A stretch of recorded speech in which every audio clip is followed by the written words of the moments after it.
My heart stopped a total of 5 times in less than 1 mile, and I was revived 5 different times.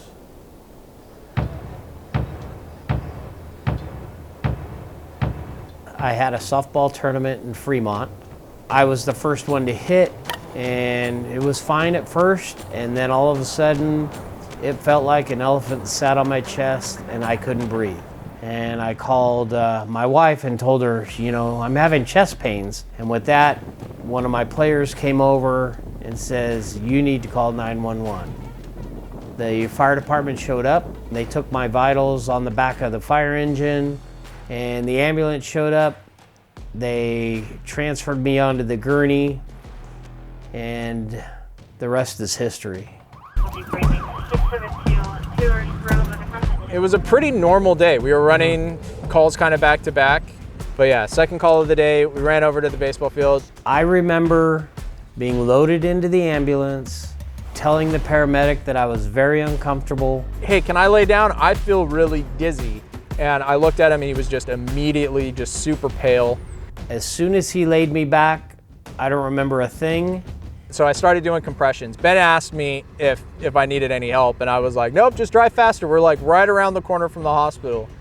And so Ben just kind of picks up the pace a little bit, and I do about a minute of compressions, and all of a sudden Ed just like, he wakes up, Ed just like has this shocked look on his face. The paramedic was shaking my shoulder saying, welcome back, buddy. Yeah. And I looked up and I was like, where did I go? Didn't hear from Ed again until we saw him again. Yeah. Until he showed up, you know, at headquarters. I got a call and said that they wanted to set up a meeting with one of the patients that Scott and I had the privilege of being able to save, and wanted to thank us.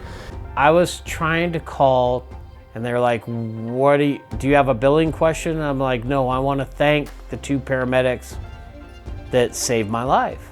And they were like, "What? You're calling to thank us?"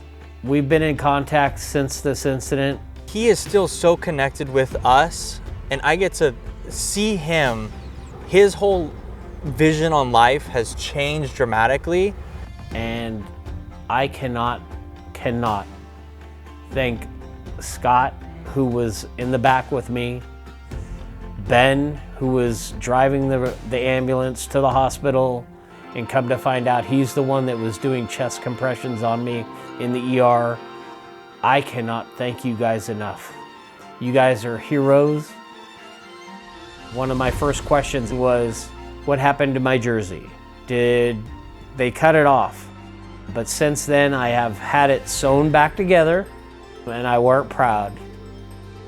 I have played 4 tournaments and worked out since the incident, and we are getting ready to kick it off next weekend with our first practice